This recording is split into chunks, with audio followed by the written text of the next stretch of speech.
Every example so far assumed the API succeeds.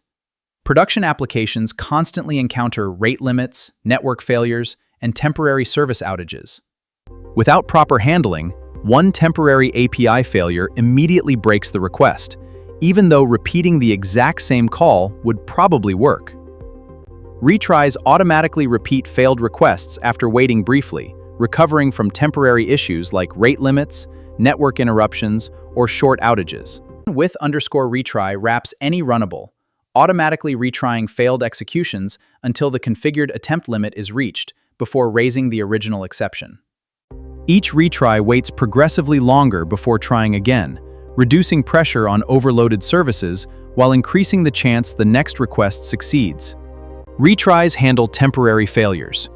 If the primary model still cannot respond, fallbacks automatically switch execution to another available model. With_retry_fallbacks always tries the primary model first, automatically switching to backup models only after the primary completely fails. Timeouts prevent stalled requests from blocking your application forever, allowing retries or fallbacks to recover much more quickly. Retries and fallbacks complement each other, retrying temporary failures first before switching to another model only when absolutely necessary. These reliability features compose naturally into one resilient runnable that continues serving users despite temporary failures and service interruptions.